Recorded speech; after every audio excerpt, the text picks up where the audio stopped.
If you've ever wanted to try a furniture makeover but are feeling intimidated, don't worry, I've got you covered. Today, I'm sharing 7 furniture painting tips, beginner friendly, that you may or may not have seen on other furniture painting channels. No complicated tools and no pro skills required. I'm sharing a beginner-friendly paint and how not to sand. Grab your brush and let's get started. Here's the French Provincial dresser I spotted curbside, and just by the way it was put out to the curb, you can tell this was a very loved piece. Any of you that have been around the YouTube channel or the blog for a while, you know that I have a soft spot for these French Provincial pieces. It was my very first bedroom set that my mom had gotten me when I was all of 4 years old. I don't even remember, but it made me feel like a princess. So I love these pieces. I brought it home. I gave it a once over, and this piece was in pristine condition. There was really nothing wrong with it except one broken plastic drawer guide. Beginner-friendly tip number 1, choose a piece that does not require a lot of repair. If you're not used to repairing furniture, or you have a piece that has damage like a ton of scratching or missing veneer, and you're not experienced in repairing that, I strongly recommend choosing a piece that is in fairly good condition to start off with. This will make things so much easier for you. To begin this makeover, I removed all the hardware, and the original French Provincial hardware is just attached with screws. I'm using my impact drill. However, you can use just a regular screwdriver to unscrew any hardware you have on your piece. No fancy tools required to do this. Next up is giving your piece a super good cleaning on the inside and out. And oh, do you see that little critter crawling out? I did end up seeing it afterwards, and unfortunately I had to squish it. Oh geez, I hate that. Anyways, it's very, very important to clean your furniture on the inside and out with a really good degreaser, heavy duty furniture cleaner. I'm using White Lightning, which comes in a powder form. I mix it with some water in a bottle and I spray it on. This makes it very easy. It's a TSP substitute, so it is a deglosser, degreaser as well. I keep this heavy-duty furniture cleaner on hand because I do numerous pieces. However, if you're a beginner and you're just starting out, you can use Dawn mixed with water. You can use some mean green. You can use anything that you can buy at a hardware store. You can even use water and vinegar. Just make sure that the piece is thoroughly cleaned before you start your makeover. It's also a good idea, whatever you clean it with, give it a wipe down with a clean damp cloth or a clean damp sponge afterwards, just so there's no residue left on your piece. Another way I like to wipe off all the residue is using my spray water mister bottle. I give it a spray with a nice clean water and then just wipe everything back using a shop towel, paper towel, or a clean rag. After the dresser was all clean and dry, I went ahead and removed the broken plastic guide. If any repairs are needed to your piece of furniture, the best way to do this is before you start priming and painting. I keep a stash of these plastic guides in my inventory, so I just found the right sized one and installed it. I tested to make sure the drawer guide worked properly and that it slides in and out seamlessly. My beginner-friendly tip number 2 would be, this is the time to design your piece. Here I'm going to be using some WoodUbend molding, which you'll see this really brings it up a notch. However, designing does not have to be complicated. It could be choosing your paint color. It could be choosing your hardware, but it just gives you an idea of where you want to go with your furniture makeover.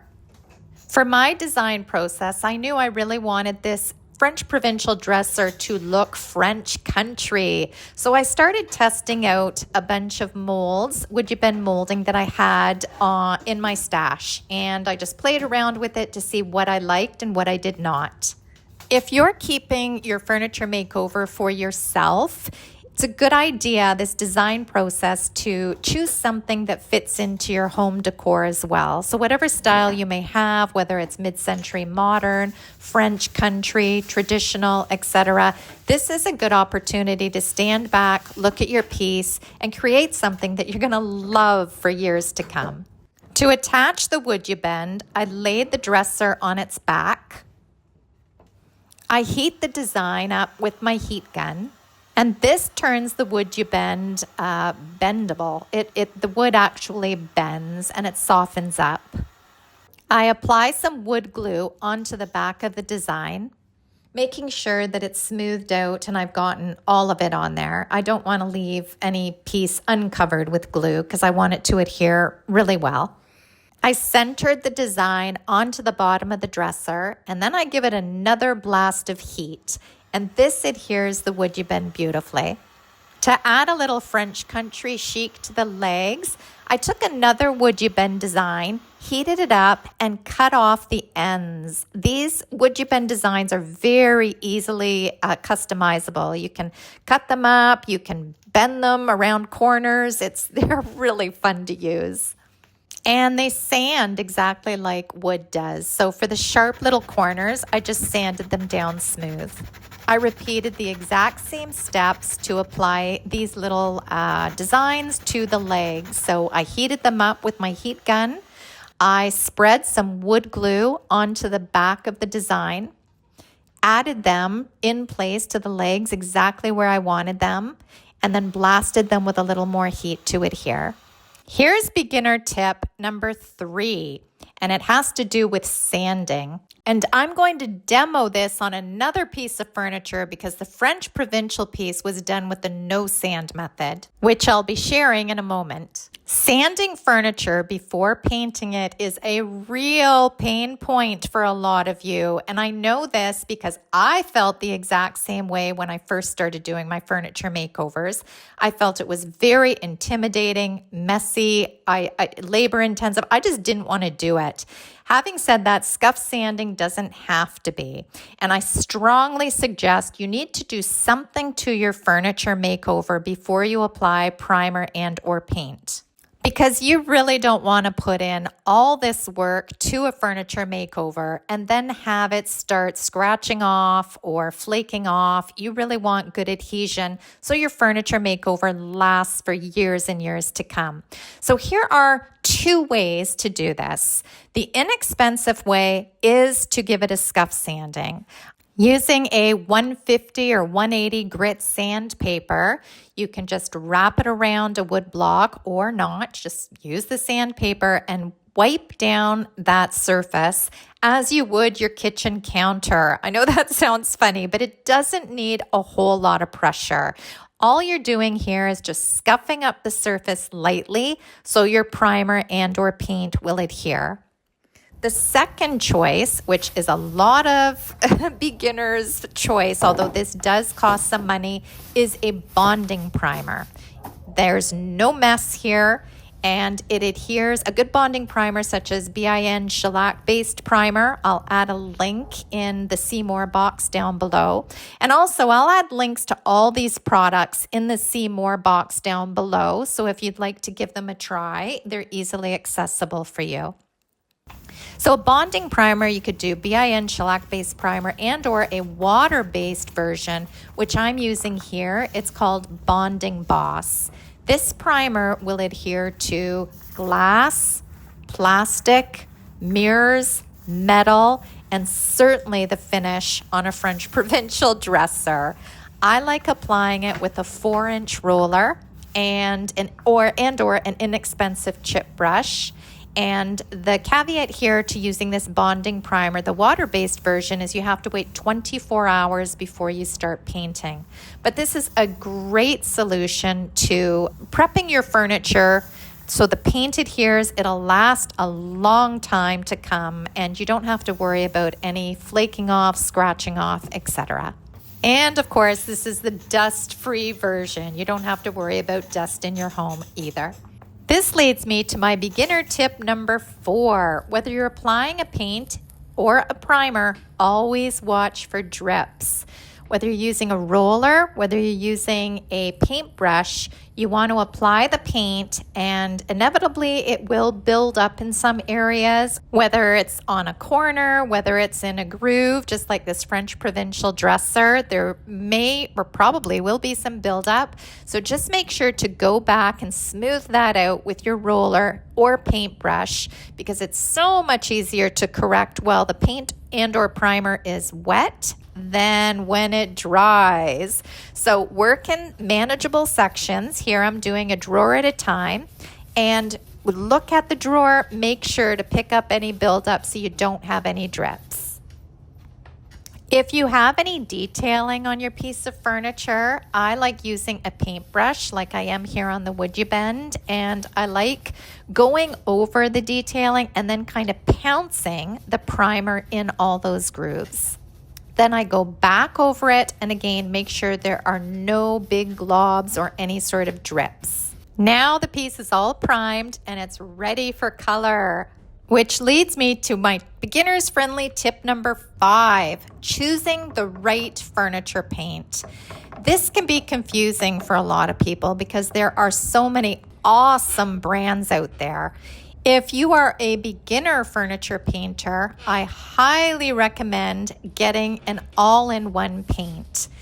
I'm a huge fan of Dixie Belle products, and this Silk all-in-one mineral paint is awesome. It's self-leveling, so if you're looking for a nice smooth finish, this paint self-levels on its own, and you don't have to worry about a top coat because it's included in the formula. This saves time and money and gives a professional looking finish even if you're a very beginner. For the color, I chose Wicklow Glen, which is one of their new colors in their countryside collection. And this is perfect for a French country look. For my beginner-friendly tip number 6, it's use the best paintbrush that you can afford. Now, when I first started painting furniture, I grabbed all my supplies from the dollar store, including the paintbrushes. If you are using a self-leveling paint such as this one or any brand, the dollar store brushes do a really good job. They do. It self-levels, they don't leave brush marks, and you can get a lovely, lovely look. However, if you are going to start painting with, say, a chalk paint or a latex paint from Home Depot, the quality of the brush will make a difference. So if you can afford to get yourself a nice purdy brush, a nice synthetic brush, one that has a little bit more quality, it's a great idea, especially if you're going to do more than just one makeover. And check out how beautiful this color and this paint lays on this drawer. My beginner tip number 7 is how to apply the paint. And I think people are confused about this. They seem to think that they have to get the paint on super smooth right with the very first brush stroke. That is not the case. How I like to do it is get the paint onto the section you're working on. In this case, again, the drawer. I apply the paint, and then once the paint is all on, I will go in with the long brush strokes from end to end and smooth everything out. So the first thing to be concerned about is to apply the paint onto the section you're working with. Second point is to smooth everything out. Also, I want to mention with this beginner-friendly paint, once you smooth it out, leave it alone. You don't have to keep going back and going over it and over it, because just let the paint do its thing. It will self-level nicely on its own. Also, while applying the paint, utilize the shape of your paintbrush to get into those corners underneath the lip of, say, a dresser or a nightstand. Utilizing the shape of a paintbrush can really make all the difference. You don't just have to use the flat portion of it. I also utilize the tips of the paintbrush when I'm painting these moldings, the WoodUbend moldings. I kind of just stick those bristles right in there to make sure that the color is applied evenly everywhere. And with a better quality paintbrush, you won't be losing any bristles, and you can do this for years to come. I've had this paintbrush, I would say, for probably 5 or 6 years now, maybe even longer. Even when painting the full body of the dresser, I make sure that I work in sections. So you won't see me just going at the whole thing all at one time. I'll do one side at a time, then I'll do the rails for the drawers. Again, I apply the paint and then smooth everything out afterwards. Working in sections, this goes quite quickly. I usually like saving the top for very last. I've been warmed up painting the body and the drawers, and the top is usually the largest surface. So I'm on a roll. And how I do it again is I place the paint on, and I do this in sections, usually about 3 sections. I start at the front. I'll apply all the paint I need in various brush strokes, making sure that there's full coverage. And then I'll take my paintbrush and do nice long strokes from one end to the other. Then I will do the exact same thing for, like, say, a middle panel. Apply the paint, smooth it all out, blend it into the first section I did, and then I will go on to the third section, applying the paint, making sure there's full coverage, and then take that paintbrush and smooth it out from one end to the next.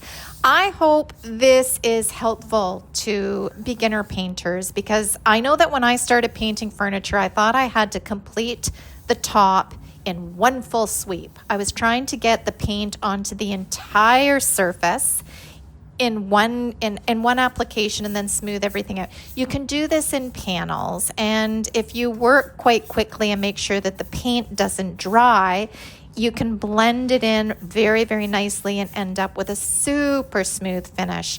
And again, with this beginner-friendly paint, which self-levels, once it's smoothed out, just leave it be and let it do its thing. You don't have to keep going over it over and over again. This French Provincial dresser took 2 coats of this Wicklow Glen paint, and I let everything dry overnight, and I came back down the following morning and added some repurposed hardware to this piece. I thought originally I was going to use the original French Provincial handles, but I wanted something a little more, say, mature and a little more bold. So I found these brass handles that I repurposed off another old piece. I applied some bronze gilding wax. And for your finishing details, just have fun with it. I mean, choose hardware that you love. You can go buy yourself something new. Maybe you want to repurpose it off something else you've had. But just choose things that you really, really like and that appeal to your sense of style and taste, and you're going to love your new piece. I also went ahead and added some bronze gilding wax to the WoodUbend moldings just to highlight them and make this piece look a little more French country. Once the gilding wax had dried on the hardware, I reinstalled them, brought this dresser upstairs and staged and styled. And just as a reminder, here's the before.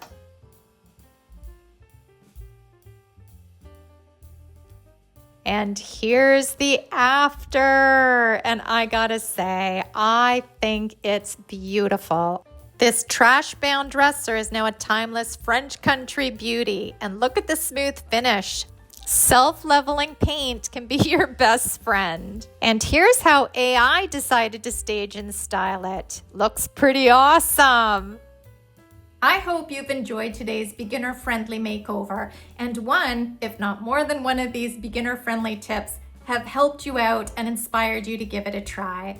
If you've gained any value from this video, please like and subscribe, and I'd love to hear your thoughts on this curb shop dresser down below. Feel free to subscribe to the channel. You can also find us over at salvagedinspirations.com and sign up for the free email list, and then you get every new project sent right to your inbox. Until next project, have a great week. Bye, guys.